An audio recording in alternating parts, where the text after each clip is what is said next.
And then I think we can go ahead and get started here. It's about 4 after. Awesome. Okay, perfect. So in that case, I'll go ahead and get started. Thank you for the new and returning community members joining us tonight.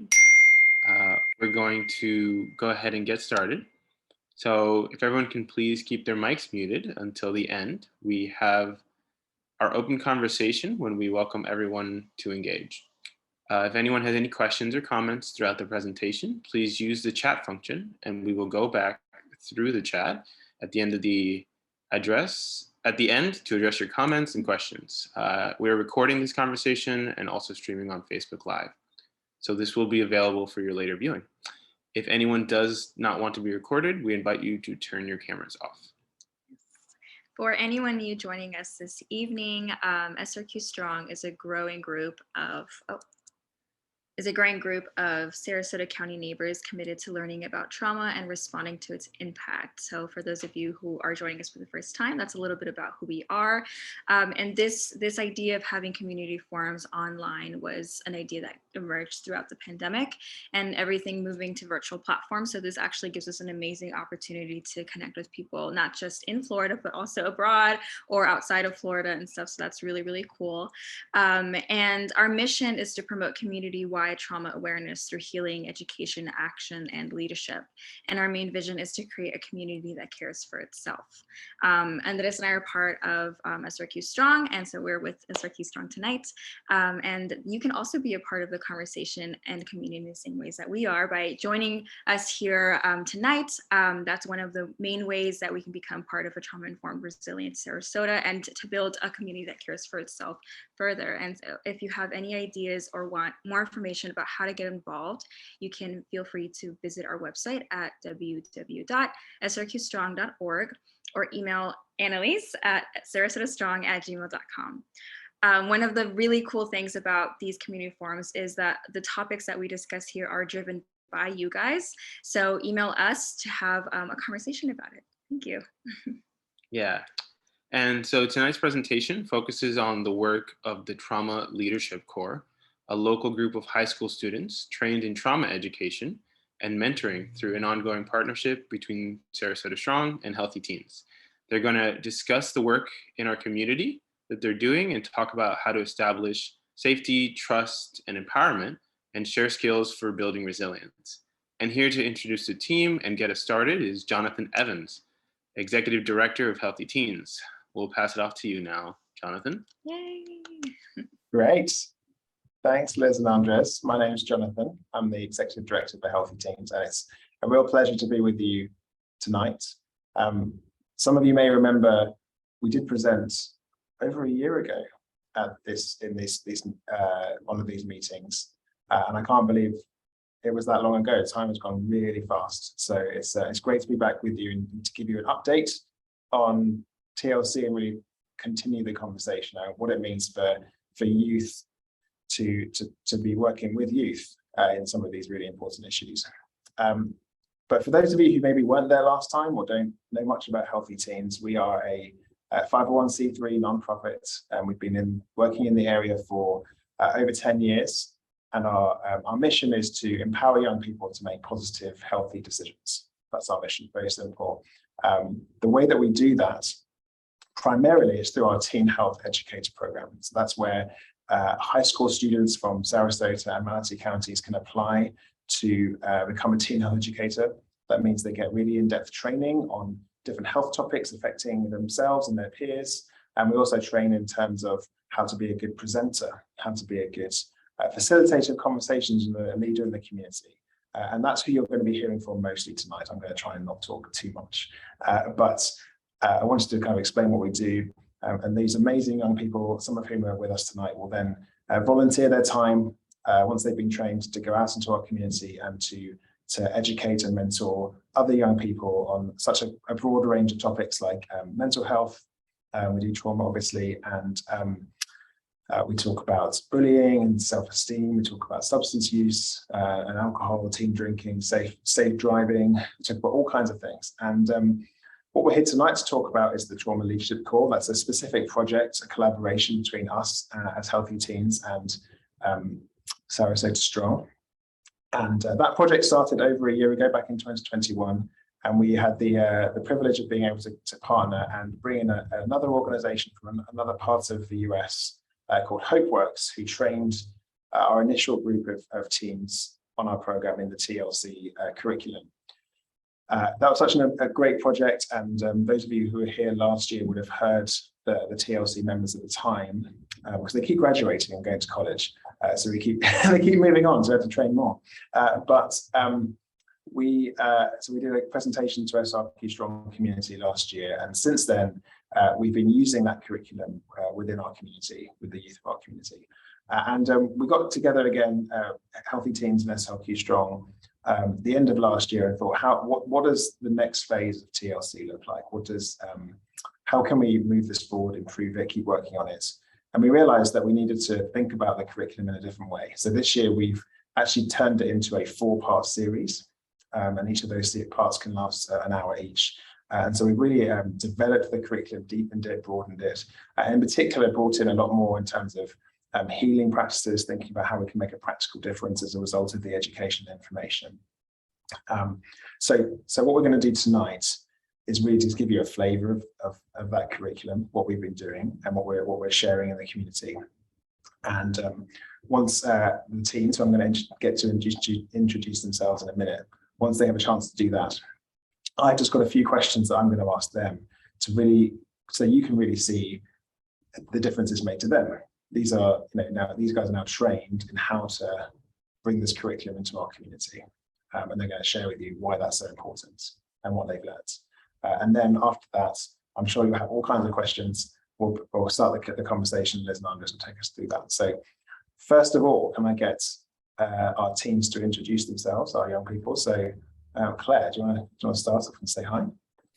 Hi everyone, my name is Claire Gerard. I'm a junior at ODA, which is Out of Door Academy, and I've been working with Healthy Teens since last year. One of my favorite parts has been going out into the community and working with like Boys and Girls Club and a few other organizations. Hi, I'm Grace Demakis, and I am a senior at Manatee School for the Arts. I'm 17. And I've been with Healthy Teens for the same type that Claire started, so around a year. And my favorite part is probably going to health fairs and events and Kelly Brown Centers, where I worked over the summer, which is just a youth organization. Hi, how's everyone doing? And my name is Camilo, and I'm a senior at SCF, and I joined Healthy Teen in May of this year. And I really like Healthy Teens. One of my favorite parts of Healthy Teens is how many activities and events they have where I can connect with my community and spread information about certain issues. Like, for example, today, trauma. Hi, my name is Stephanie, and I actually just graduated college, but I've been with Healthy Teens since my sophomore year of high school. So it's been like 6 years, 7 years. And right now I'm currently the program administrator. So I'm working full time with Healthy Teens, and I just really enjoy working with our teen health educators as well as our teens in the community during our presentations. Great.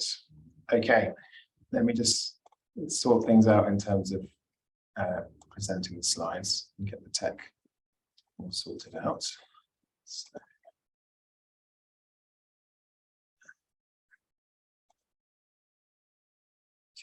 let's start from the beginning, shall we? Right. Okay. So as I said before, what we're going to do is just give you a flavour of the curriculum. I'm not going to try and take you through all of it because it would be overwhelming. But the team are going to explain why. Really, we're going to give you an idea of what's in there, but really explain why we do what we do and why we've included this in the curriculum, and then we'll have a bit of a conversation afterwards. So I think I'm handing over straight to Grace.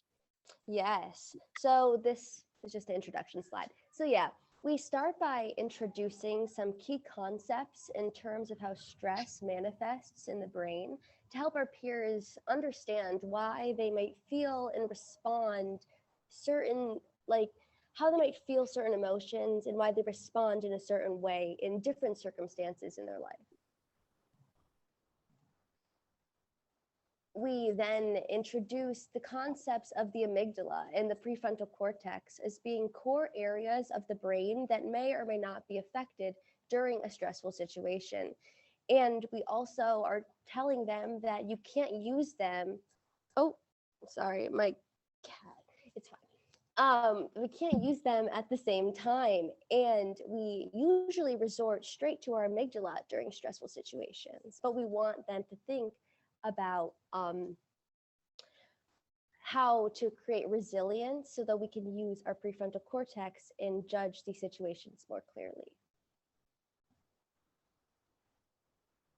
Then we go, this is my favorite part, into a series of questions and videos to test the knowledge gained previously so that they can understand and identify what area of the brain they're likely to be using in a different scenario. So for example, this one, you see an alligator. Are you using your prefrontal cortex or your amygdala? This would be the amygdala because we're dysregulated, etc. Oh, there it is. And just to say, I love when we have this do this in the community when some kids say they would fight off the alligator. And you're like, Yes. really? Would they really do that? Not sure. I personally would run away. Right. My That's the amygdala point, would right? kick. It's all about saying we have different responses, but really it's the same part of the brain that we're using. So. Mhm.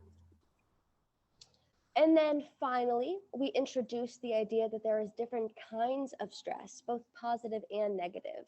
And even in a positive stress environment, if we are left there for too long, it can create negative consequences, including burnout, as you can see with this chart.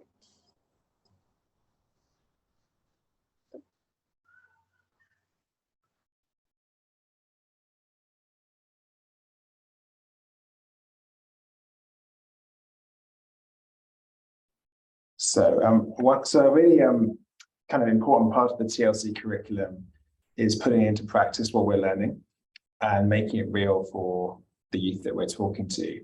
And in this module, we get participants to really think about their own stress, think about their symptoms of stress, think about both physiological and mental symptoms that might tell them that either they are stressed or they're in a stressful situation or they're getting more stressed.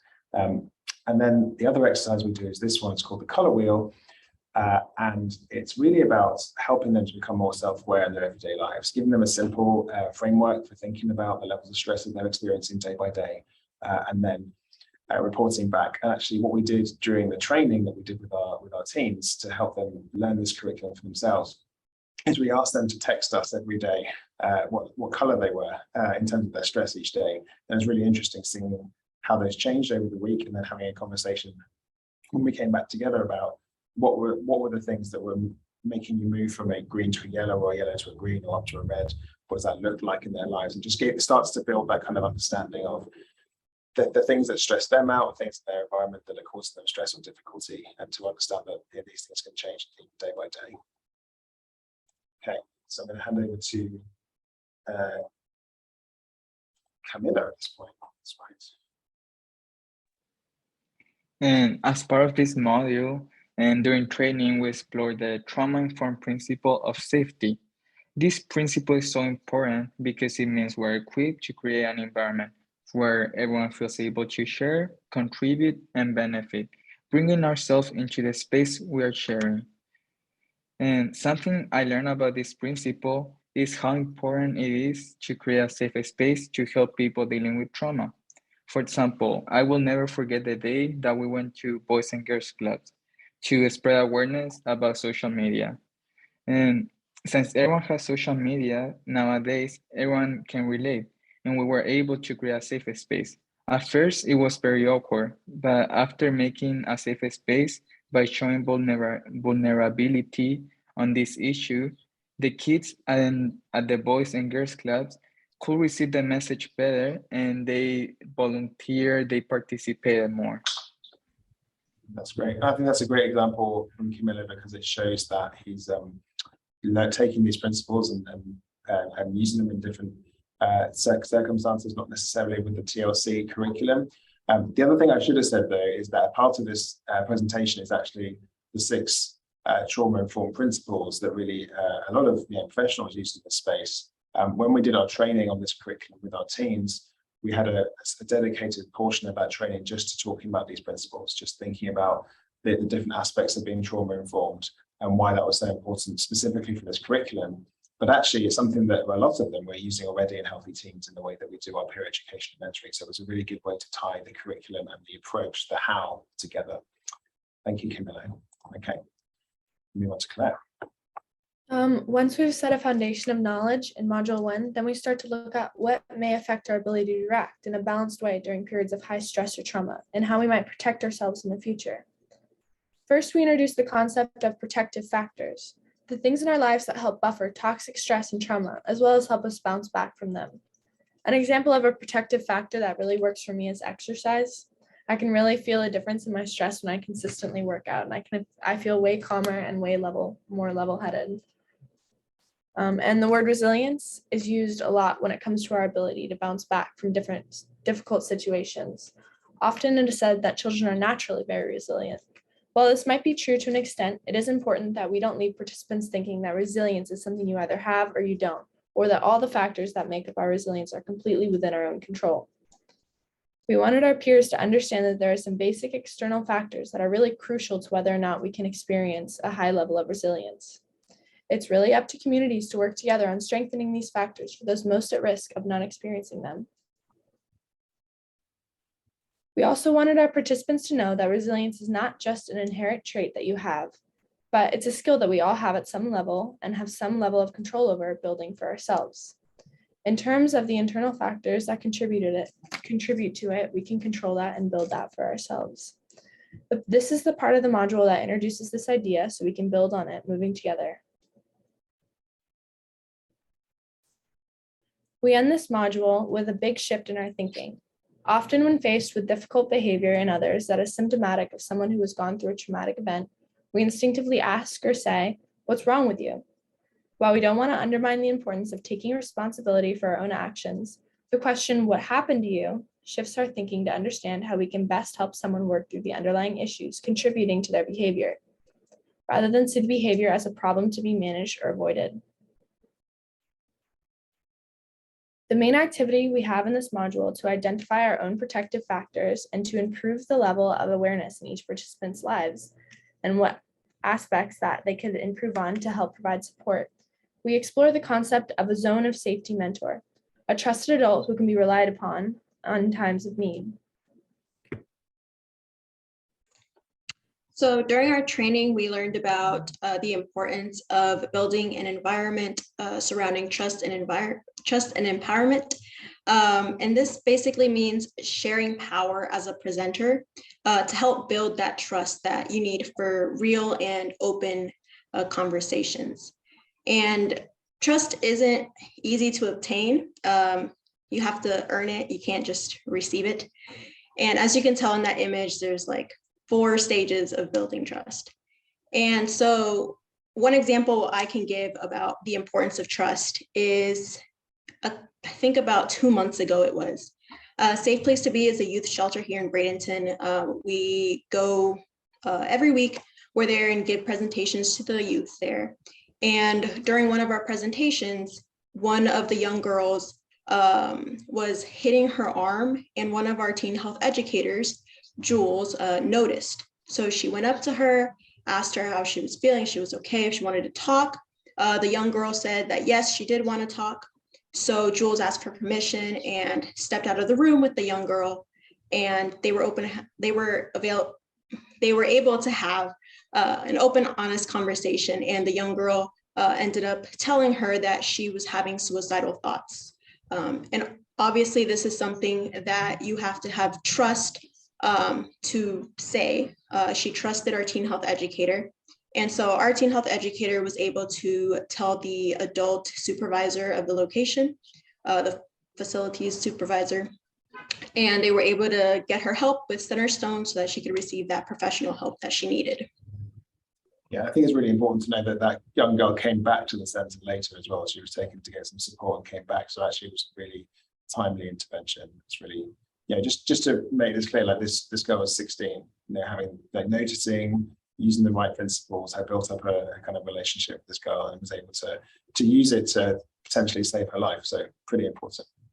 Yeah.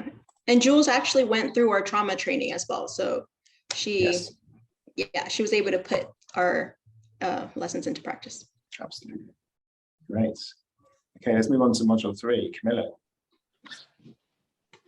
And the third TLC module goes into some big ideas around how trauma can be shared within and passed through communities and generations.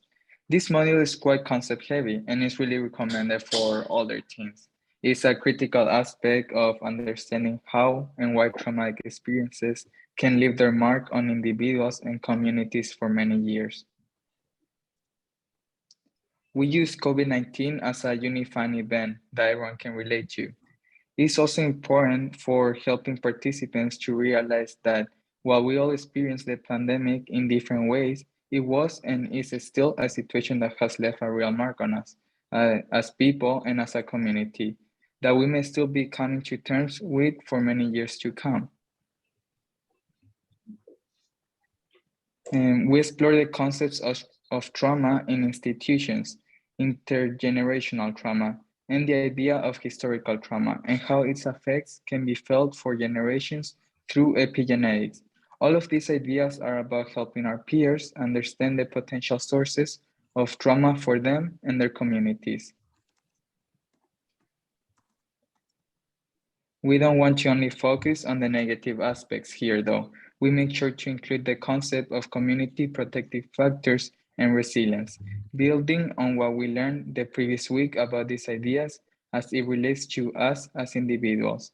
Communities can and do learn to protect themselves and become more resilient.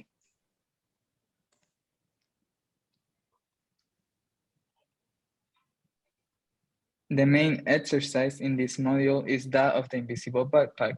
Many of us may be familiar with the concept, which at its heart is about becoming more self-aware of the privileges and difficulties that we and others experience, and how those things affect the way that we respond to situations, including how we relate to ourselves and others during and after them.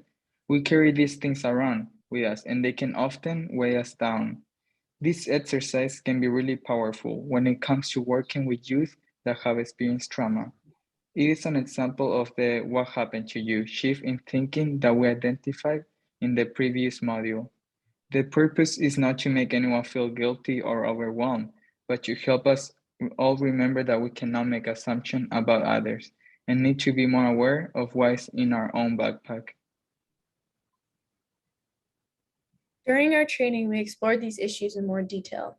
There were new concepts to many of us and required time to work through.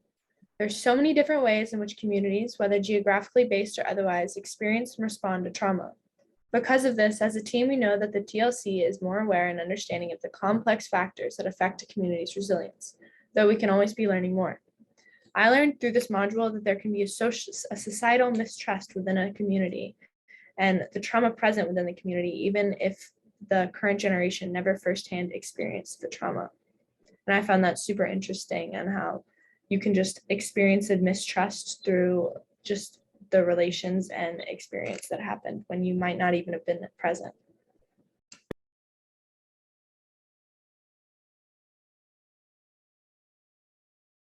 So we started our TLC project in 2021. And as we were preparing to train our new group in 2022, we realized that the curriculum would be even stronger if we added in more healing practices and ideas into the learning. So we wanted the participants to come out with a stronger sense of what they could do to manage their mental health, and especially when it came to counterbalancing the feelings of emotional dysregulation. So here we focused on providing ways to interrupt habitual thoughts that we may unknowingly rely on, and replace those with more measurable and purposeful habits that promote emotional regulation and physiological healing. And like Grace said earlier, we can't think logically and emotionally at the same time. This is when she was going over the brain in module 1. So therefore, we cannot heal when we are in that dysregulated state. So in this module, we go over many techniques and exercises to help us regulate our emotions. And one of those techniques is this grounding technique you see here. This uses our 5 senses so that we can clear our minds, ground ourselves, and make us feel more in control of our situation. So using what we've learned, at this point, we hope that the participants become more self-aware of what causes stressful situations. And then we go on and talk about the safety plan. And this is very important because it's meant for the participants to think about their own situations and choose options that they know would work for themselves to help them manage their mental health. And we make it clear that everyone's safety plan will be different. Some people might enjoy taking naps while other people might enjoy exercising when they're stressed out. For example, I like hanging out with friends when I'm feeling very overwhelmed and stressed, but maybe other people would prefer to have some me time and just meditate or do things on their own. It just depends on the person, what makes them feel more relaxed, more calm, and just get them in that state where they can think more clearly for themselves. Yeah, and I think this one's really helpful as well, because there's something about, like, there's some sort of passive things that sometimes that we just take for granted, like things in our environment, in our home, in our world, and our friends that just naturally are helping us, that kind of protective factors idea. And then there are things that we can actively do to help our stress and help deal with either stressful situations or things we've internalized that we need to deal with. And so I really like the safety plan as bringing out that more active side as well. Okay. So great. So you're going to talk us through these trauma-informed principles. Oh, I am. It's all good. Grace, I'm going to give you a whole pass, Grace. You've been really sick this last week, so I was really sick and my emails got a little mixed up. You're all good. Your face tells me everything. It's okay. I'm going to do it. It's all good. No. Grace didn't sound very well at all a couple of days ago, so I'm very glad that she's here at all. Okay, so these last 2 principles of peer support and collaboration, really for me were the ones where I was like, yeah, we got this as healthy teams. We're all about peer support and collaboration, but there's still so much to learn. And it's so important. And in a sense, when you think about working with people who have experienced acute trauma or behavioral health issues, maybe that most of our teams aren't going to be classified as peer support workers in a kind of formal sense, but really they do have the advantage for youth of being in the same age and shared community. We believe as healthy teams that all youth are at risk of a multitude of different issues, regardless of their socioeconomic background, things they've experienced before. It's a really high risk part of their lives in some ways. So that kind of peer support coming together is so important. And collaboration, cover that slides, all right, let's just stay there. Collaboration is a principle that kind of comes naturally with being a peer educator or mentor. It's about co-creating solutions to a challenge. And really, when we go into do our sessions in any topic, our approach is about creating spaces for factual information to allow for informed decision making. So empowering youth means letting them come up with a solution for themselves that works for them. And collaboration is a great way of helping people to think through their situation and to come up with a solution to their challenges, building on all the information, making it real for themselves. It's a really powerful thing that we see all the time in our sessions. So yeah, I love, I as an executive director, I don't get out enough into the community with the individual sessions that our teams are doing, but I really love seeing the conversations that happen and seeing this in real life. So great. Okay, so what we're going to do now is I've got a few questions for our teams just to kind of get you as a community more aware of how this curriculum, this training has affected them. I really don't like how when I'm sharing my screen doing a presentation that we can't see everyone. So I'm going to stop sharing and bring us all back together. And then if people want us to refer to a specific slide, I can share my screen again and show a slide as well. So I'm just going to stop sharing for a second. Oh, there's everyone. All back. So here are the questions. The first question, and you know, the three of you know order to answer in, just so we can move through. But what is the main thing that really struck you about the importance of the TLC curriculum for yourself? I found that the TLC program was really unique in the way that we were learning about the brain, and it was taught as if not every person didn't react in the same way to trauma and to life. And I really liked how the curriculum allowed for that deviation and how people respond to situations. And it really helped me understand that more. Great, thanks, Claire. I can answer these questions. I thought the whole experience was extremely enlightening. So it's difficult for me to narrow it down to one specific main idea. But when I was teaching the lesson about resilience with Stephanie during an Also Youth event, I had time to speak with this young girl who she was originally from California, and she was struggling with the move. And me, I'm originally from Ohio, and I just moved to Florida recently, semi-recently. And like after doing the TLC curriculum, I learned coping mechanisms for myself. And so I could have a real conversation with her to how to help her.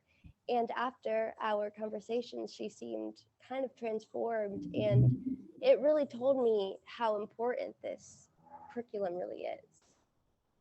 That's amazing. I haven't heard that story. That's a great story, Grace. Thank you. And two things that struck me during the TLC training were how the brain works and some sense of personal stress. And it was very eye-opening to learn about the different part of the brains and the function that each of these part has. For example, how the prefrontal cortex controls thinking, decision-making, and planning. That amygdala controls emotional responses. And lastly, mirror neurons enable us to reflect body language, facial expression, and emotions. And another thing that really struck me during the TLC training were the signs that we go through to recognize our personal stress. And for example, how some may get like sweaty palms or their eye muscle might start twitching. Yeah, I can relate to those. Okay, so for each of you then, what does it mean for you to personally be trauma informed? I mean, that's a pretty important question for this group, for SRQ Strong. So what does it mean for you personally? Personally, to me, being trauma informed, it like understanding these concepts just allows me to like more further empathize with people and being able to like see the world through other people's eyes, just because you really don't know what's happening in everyone's lives and what they've gone through. And I really enjoyed gaining so much knowledge about the science of the brain. For me, it means that I don't have to feel helpless when entering into heavier conversations and situations. It makes me feel more comfortable, especially as a teen health educator who is sometimes thrown into those situations, and also as a student dealing with my classmates. I know when things get hard, I will have the resources to succeed. And now I can communicate those same resources effectively to others. And I feel like it makes me a kinder person because it puts me in other people's shoes and it makes me be empathetic and more aware of their situations. Overall, I just feel more mature. And for those of you who know, well, you get to know Grace at any moment of time. I'm finding it hard to think that she could be more kind, but that's a side note for sure. Camilo. For me, and just like Grace was saying, it means to like fit more in, to be able to spread more awareness and inform more people about like how to deal with trauma. And this like and training actually helped me a lot to like gain the knowledge of like, for example, sometimes I will get like sweaty palms, like I was saying before, and I didn't know that was a sign of stress.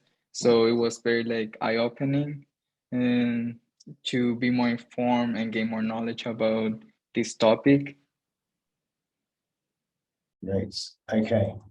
So why is being trauma informed? Well, we kind of answered this question already, but if you've got other thoughts, guys. So why is being trauma informed important to you as a member of the TLC? It's kind of another way of asking the same question. But if you've got any other thoughts that you've come up with, share them now.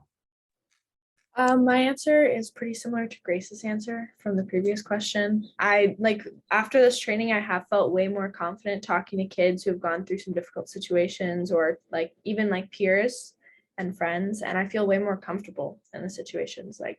I don't typically, after the training, I haven't felt really just lost for words. I don't know how to respond to situations, and it really gives me some resources to kind of pull from in my head, so I can say something that can be actually beneficial. That's great. Yeah, I just want to say that to be able to teach this curriculum, we have to first fully understand the topics, and having a grasp of trauma, its effects, and how to deal with it as teachers really helps us become more relatable and be able to present the information more clearly. Because if we weren't taught this, I feel like our words would be lackluster and kind of false.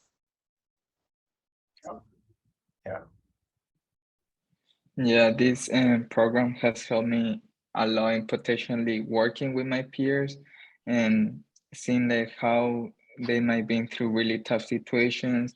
It has allowed me to be able to identify the different type of stress and how some exercises to calm down.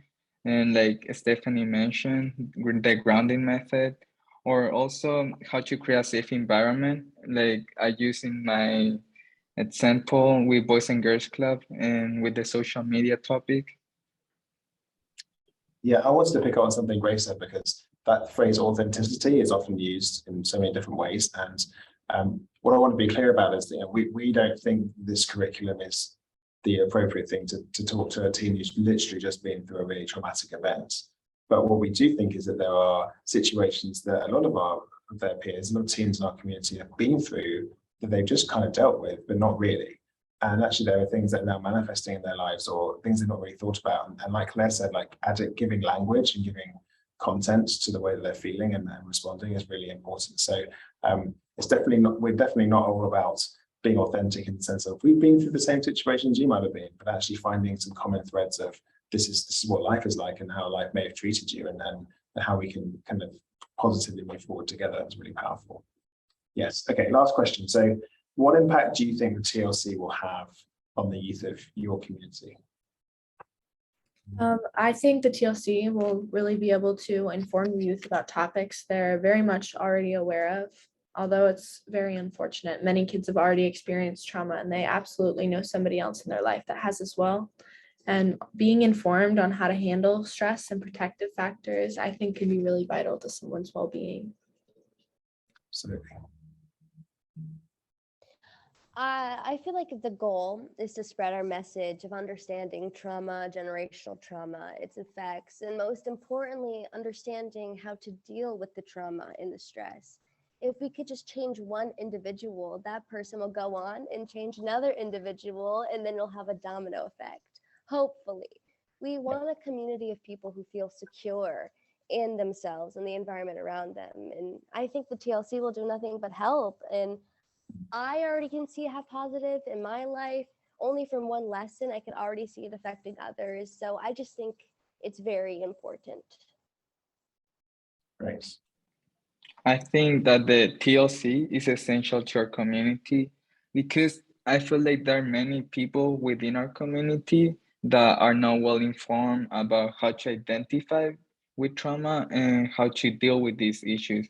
So being more informed will, like Grace was saying, it will be able to create a domino effect, and it will help everyone out at the end of the day. Yeah, I love that. I love that vision from you guys to see that coming to pass. Stephanie, I didn't want to treat you like a teen health educator. You've graduated from that line of work, and now you're supporting us in different ways. But do you have any other thoughts that have come up while you've been listening to the answers that these guys have given? Yeah, I mean, I agreed with everything they were saying too. Also, just I feel like I think Camilo was saying this, how like some people have experienced like these traumatic experiences, but they may not recognize it. I feel like like them going through like the training, not the training, but our presentations will help them kind of recognize that what they're going through, like there's a reason they might act a certain way that like, sorry, I don't know if you heard that, it was a car. There's a reason they might think some like a certain way or act a certain way that they might not have understood before. And it could be due to like past trauma they've experienced, or even if they maybe haven't experienced any trauma yet, at some point in our lives, we all will experience something, and they can create that safety plan for whenever they need it to build resilience and share it with their friends as well. Yeah, and I, for me, going through the TLC material last year was very similar. Like I think often we don't give ourselves permission to feel certain things or to kind of put words to some of these things. And I was able to put words and ideas and emotions to things that happened to me during COVID, that happened in my childhood, that happened in different stages of my life, and not sort of become a victim in that sense, but just to really just to kind of own that and to have some words and some ideas to work through and the TLC. So yes, just to have being able to put words to the things that happened to me was really powerful actually. Okay, I think we've reached the end of our kind of like part of our presentation. Maybe wait for this young man to decide what he's doing. So I guess we're handing it over to the conversation of the community. Is this the right time to do that, Liz and Andres? Yeah, absolutely. Definitely. So thanks to all of you for speaking, you guys, the TLC team. You guys all did awesome. You're very well spoken, and I think you guys did really great to No, actually, I have something that I wanted to say though is that this is a reason why it's so important to have like young people at the forefront of like trauma work, because like stuff like this happens, and as we saw just now, within folks of their own age group of you guys. And I mean, we were there a few years ago and stuff, but like things like that happen, right? So it's always good to kind of make the distinction of like, okay, how can we deal with people our same age that might be doing things that are harmful to other groups or spaces? So just wanted to give a huge applause to like, the healthy teens here, because I think you guys are doing this kind of work, and it's so important, because I think it's setting a different narrative for generations to come. So it is a very big deal, even if we're getting spammed by anonymous people from the internet. So, yeah, that's wild. yeah. But in any case, it is an open conversation for people who were supposed to be here. So feel free anyone to ask questions. You can ask them in the chat, or you can unmute yourself as well, or raise your hand to ask it. Yeah. I know that earlier there was a question about whether the material was going to be shared. I know that this is being recorded, so we can also share the recording, but the material itself, I think, Annalise or Jonathan, you guys know better about whether the actual presentation is shareable. I think it's something that you guys keep for the teens, right? Right. Well, yeah, so I'm very happy if someone wants to reach out to me and ask about the content, and we can have a conversation about any of the slides and then content on there, because it's not, most of it is not specifically things we've created, but we've brought that together in terms of the curriculum. And also just to say, I think this before Christmas we're pretty booked, but like into the new year, if people on this call have organizations they're working with, both youth and adults, or adults youth working with youth, that they want to have this conversation like with our teams, like have our teams come in and talk to them about it. We're going to be doing a session with in Sarasota in December with youth in Sarasota, but there's opportunities if people want to reach out to me and set up a time where we can actually deliver the curriculum to youth or adults that they work with, they think that would work well for them, then please welcome that as well, as ways to kind of spread this around.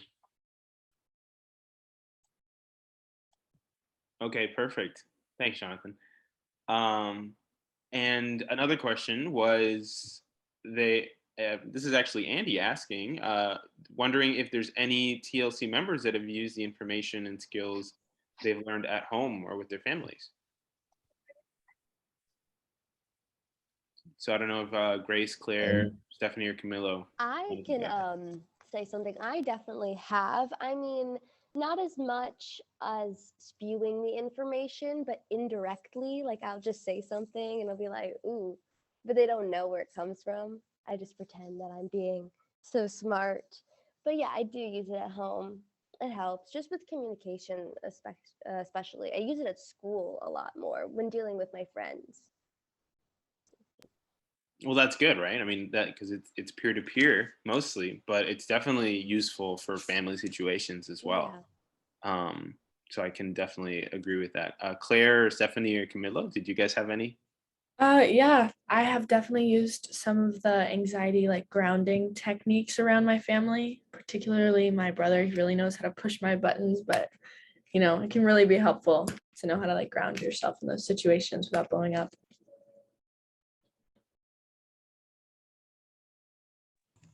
Yeah. And Camilo. I'm sorry. And yeah, I have been able to teach my family about like the color wheel, and it has been really helpful to like recognize the stress levels. And we have also been able to use different techniques and for like stress and protective factors, like going on runs or like going on a walk.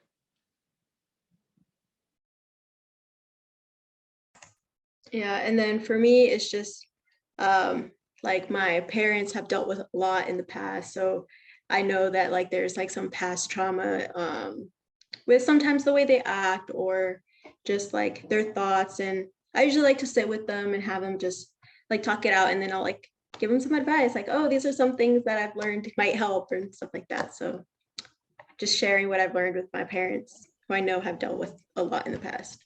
Oh, that's awesome. That is Yeah. And I've actually used it with my children. I have a 3-year-old and a 5-year-old boy in tantrum phases, the grounding technique is an example that has worked really well. Not always, sometimes I don't want to play the 5, 4, 3, 2, 1 game. But usually the 5, 4, 3, 2, 1 game works, and it's just amazing. You go from like full on meltdown to very calm child in a matter of 30 seconds, something like that. It's really powerful. Yeah, that's absolutely awesome. And I mean, I was actually thinking about you today, and the fact that you had mentioned that to us in a previous meeting about how you did that with your kids. And I was like, that's a really great thing to practice. And it's crazy how even as kids, right, you guys can share this information with your adult parents, Yeah. and that they're learning from this too, right? I mean, you're passing the information upward, Yeah. right? Rather than having generational trauma just stop going down, you're also stopping it the other way too. Continuing, yeah, to the people who are older than us, but still nonetheless around us and influencing who we are and how we're interacting with our families or relatives and stuff like that. So that's really powerful work. Yeah. Yeah. And so Valerie asks, how will you reach out to youth? That's probably for me to answer, I think. Healthy Teens is a partnership-based organization. So we, from the beginning, have worked in partnership with other youth-serving organizations. We don't have our own building. We just have an amazing team of teens ready to serve their peers. So my job, Stephanie's job, the team's job is to build those relationships. We've got really strong relationships with lots of organizations. In Sarasota, we've worked with Girls Inc., SRQ, we've worked with Also Youth, we work with Boys and Girls Clubs. So we have lots of those partnerships developing. Liz and Andres have been super helpful with developing some of those relationships. And Healthy Teens we have been mainly based in Manatee County, so I feel like we're a bit more of a secret sauce when it comes to Sarasota, but we want to this whole project is about breaking that and saying, there's this amazing resource. It's not me, it's not the organization, it's these teens who are putting hours and hours and hours of time into training how to become trauma-informed, informed in different health issues, and then giving them the space to go and have those conversations. So we reach out to any youth-serving organization that wants us to come in and have our teams work with theirs. That's really the answer. Awesome. And the last question is from Marcy. She's asking that, well, she noticed that you have ACEs on your slides, and the question is, how much do you learn and teach in more detail about what some of the adverse childhood experiences are? That's a great question. So, and we had this conversation as part of sort of revamping our curriculum, and we definitely want to talk about it and make kids aware of it. In fact, at one point, we actually had the ACEs quiz as part of the curriculum, the teens did. And what we found was that we didn't really have a way of building trust quickly enough, really, to make that quiz sort of work for us. It was very sensitive and kind of triggering for kids to go through that in the room. So we took out the quiz. We do talk about it in terms of there are different situations. We actually have the graphic with all 10 ACEs on the screen and say that these are some of we explain the relationship between those experiences and sort of the statistics around life outcomes. What we're very, very careful though is saying, even if you've experienced these things, it's not a life sentence for what's going to happen in your life. We say these are risk factors that can affect. And really what we're saying is that this is the reason, the fact that this risk relationship exists is why we're doing what we're doing. It's not trying to say for them, this is something that's going to happen to you. And so we start with that and say there are risk factors, but then there are also protective factors. How do we build resilience and go into that side? So we really focus that module on protective factors of resilience, but we've got to start from actually there are things that are affecting our resilience. And ACEs seemed like a really important one to identify. That actually it's building on that what happened to you thought rather than the what's wrong with you thought. That is all parts of that we're trying to build in. It's a great question. Thank you. Okay, and then the question from Valerie that we have that just came up is, will this be a curriculum for students? So yeah, that's what it is. Yeah, it's a curriculum for, so I had to translate because for me as a British person, student means university. So I'm going, wait, wrong age group. Okay, I think student, the question is referring to like maybe in schools. Like within the context of schools. Mhm. Right, schools, yeah. Okay. That's a great question. I would love to have a conversation with the school districts about whether we could turn this into a curriculum for them. It'd be fantastic. I know it feels like right now with all kinds of things going on in Florida, there's a very difficult time for outside curriculums to make their mark in the schools.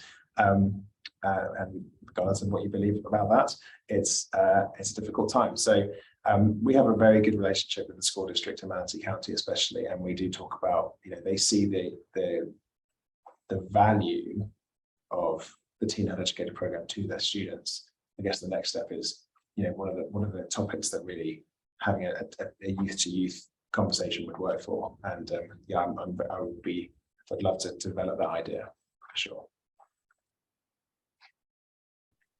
Awesome. That would be super cool to see in schools. Absolutely.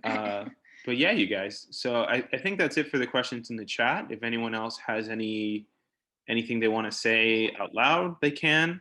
We'll give a moment for that.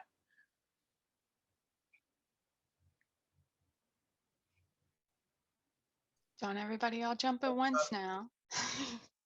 Oh, that's so teacher to say. Right? I just wanted to say I really enjoyed seeing all of you, especially Stephanie, like seeing, like, not that you weren't amazing last year, but like seeing you guys grow and like seeing you be so passionate and involved in this. It just, like, I think someone else mentioned in the chat, just like it gives us faith and hope to see youth doing this. So I just wanted to re-emphasize that. I know I've probably said that time and time again, but it's really encouraging. It is super encouraging, especially in times like now, like we just experienced. There's people out there that just want to cause a ruckus, and I have faith that there is more of people like you out there, more youth out there that are gonna cause that domino effect like you talked about, and just really bring it into our community full force. Yeah, and I'm excited to see you guys continue growing and continuing to utilize the skills that you're learning. So yeah, that's just my little bit. And just to say, Annalise, you reminded me to say something like, Claire and Grace and Camilla are just three of amazing members of the TLC. So we have another, I think about 10 to 12 individuals who've been through the training. So it's a bigger group. And actually, they're then part of an even bigger group. We had 36 new teams join our Teen Health Educator program this year, which is by far the most, maybe 50% bigger than we've ever had join in one go. So we had lots and lots of teams ready to get involved. So I'm really hoping that we can get most of them to do the TLC material because we want to turn this into a training every year. So now the part of the project this year was that we got permission to sort of break the link with HopeWorks, so we're not dependent on them for trainings. Now we can provide the training to our teams in-house. And so we've got that capacity, and that allows us to roll this out every single year and offer it as an opportunity to those teams who really show commitment to the work that we're doing and the maturity to be able to handle this material, because we actually do a longer training just on TLC than we do with the teams when they first join as an educator. So it's a really in-depth, intense experience, but Claire and Grace and Camilla are examples of saying, yeah, it's worth it. It's worth it for what we can achieve in the community by learning this stuff. Sure. Really awesome work. I actually had a question myself. Andres and myself have had the pleasure of meeting some of the healthy teens at networking or like health fair events that we've seen or participated in person before. And something that I always like asking the youth that I see there is like, what made them want to join Healthy Teens? So I kind of extend that question to all four of you. What made you guys want to join the team and learn more about what Healthy Teens is and participate in it? Good question. Well, I can go first. I originally wanted to find volunteer hours, and I want to go into the healthcare field. So I wanted to find something that matched both my interests and volunteering. And my friend Bronson, who is also a part of Healthy Teens, introduced me to it, and it was perfect. And ever since I joined, I've never regretted it. Well, I joined for similar reasons as Grace. I actually had no idea what Healthy Teens was. And one of the kids at my school who was in it did a presentation in an assembly. And my school counselor came up to me and was like, Claire, you really should do this. I think you'd really like it, because I'm very interested in psychology and Healthy Teens does go into that. And I also really like talking to people. And I ended up joining, and I went through all the trainings, and then I went to like Safe Place, which I really, really enjoyed. And I just kind of fell in love with the program. So I've stayed with it. For me, it's also very similar reasons, but I had to join for service hours, but I also feel like because of COVID, I like distanced myself from the community a lot. So I didn't know what was going on. So I wanted like to get back into the community and like inform myself more. And so I was like talking with my friends, and they like highly recommended me this program. And actually, I think it was like a really good choice, because I have been able to like go to different places around my community and spread and raise awareness about different topics. So yeah. Yeah, and Camilo joined with he's got two sisters who are also on the program, so it's a family affair for that. That's really cool. That's amazing. Yeah. And Valerie, I see you have your hand up. Yeah. Go ahead and ask the question that you were going to ask. Okay, thank you. I first want to say that I thought the presentation was awesome, and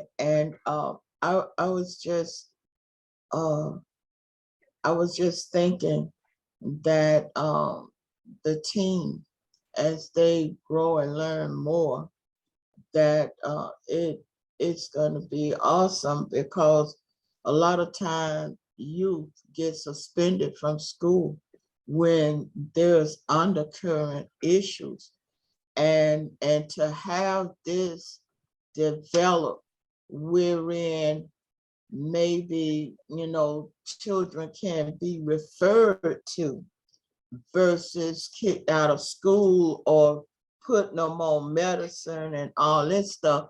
They're learning how to deal with the trauma that they have to experience with.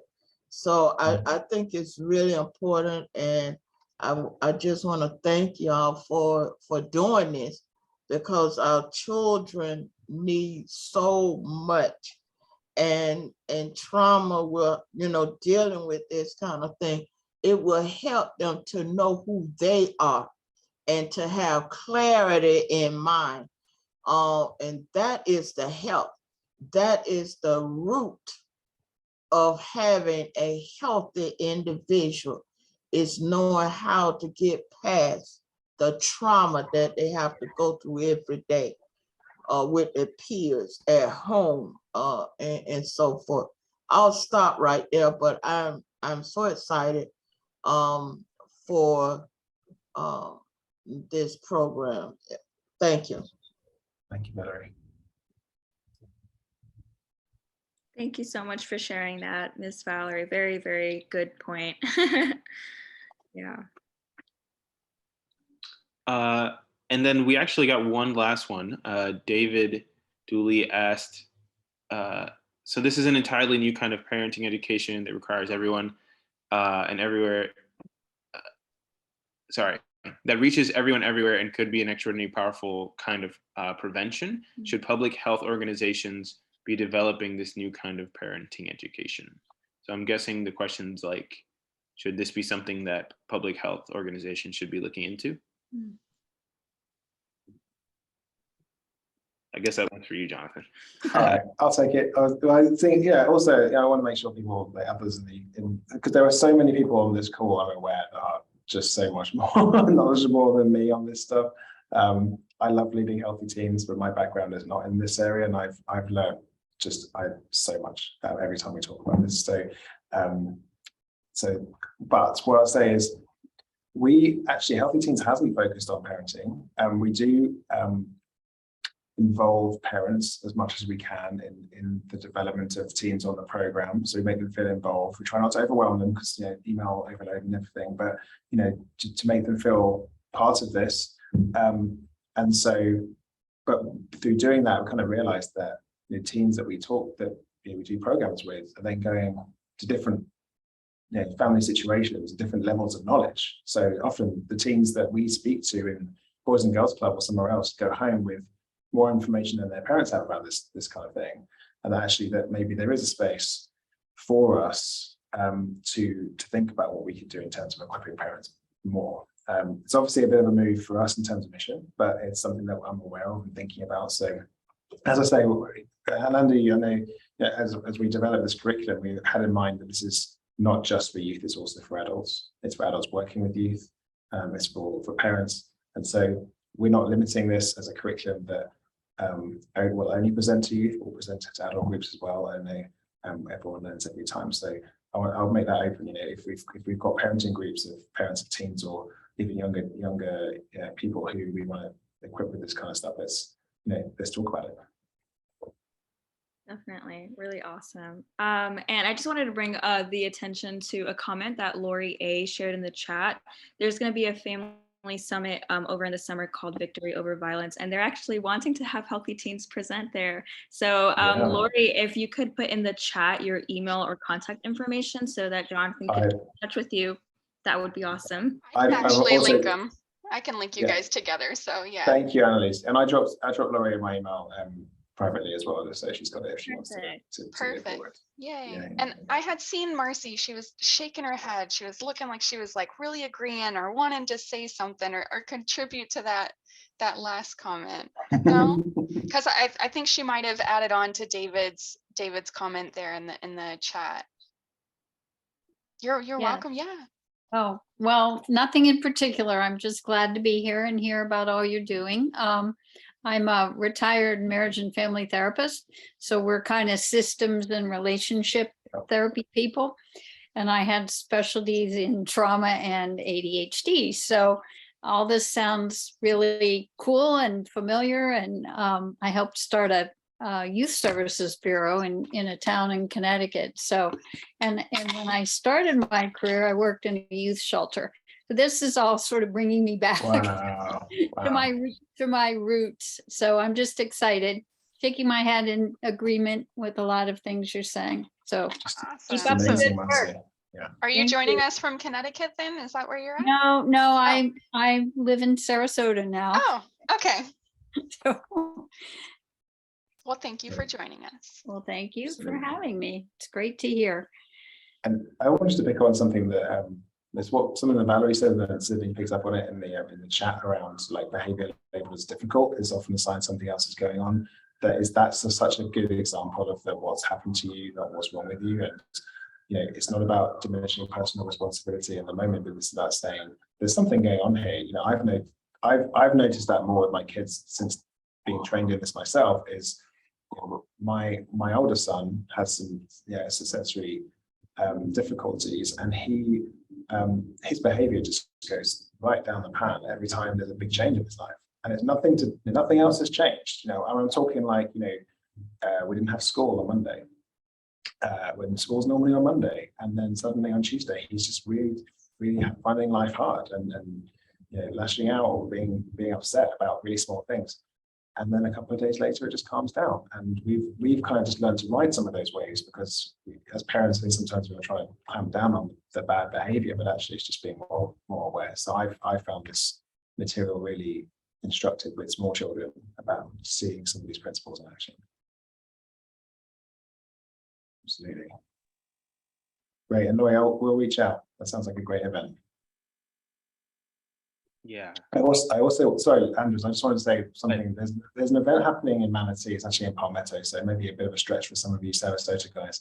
But it's called Let's Talk, and it's something that it's been hosted by an organization called North River Prevention Partners. They partner with Drug Free Manatee, and they've been putting on a couple of these a year, where it's bringing together teens, parents, community leaders, and others. They've got the police department involved, all kinds of things.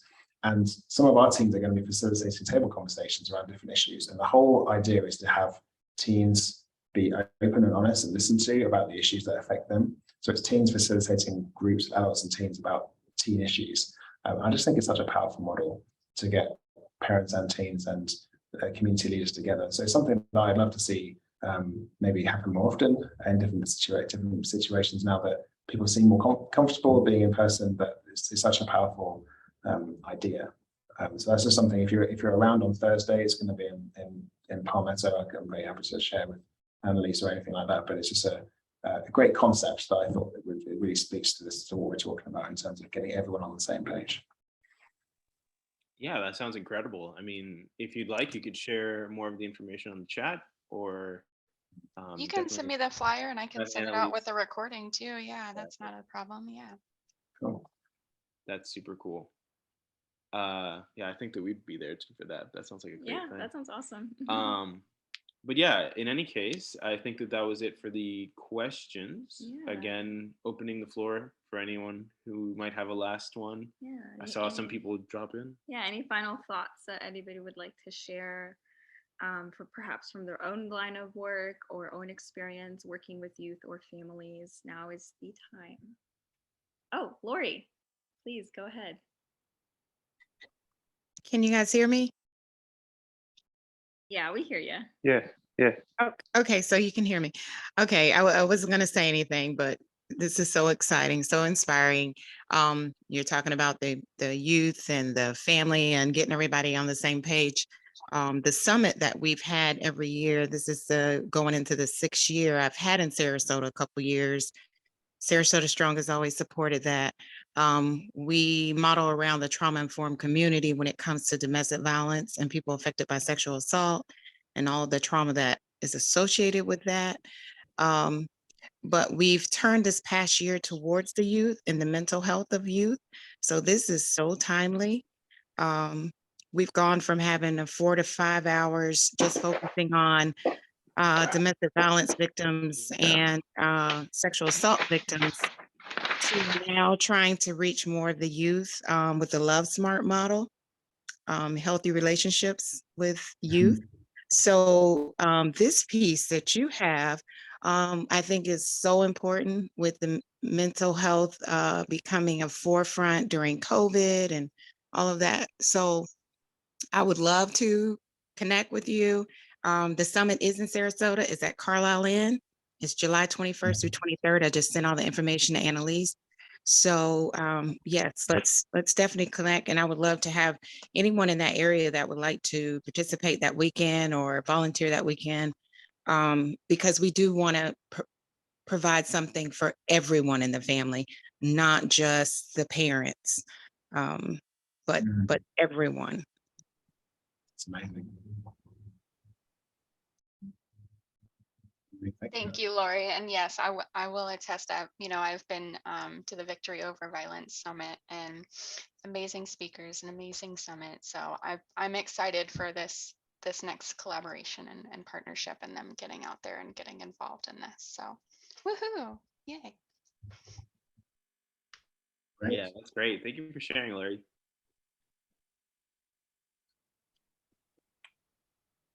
Anyone else?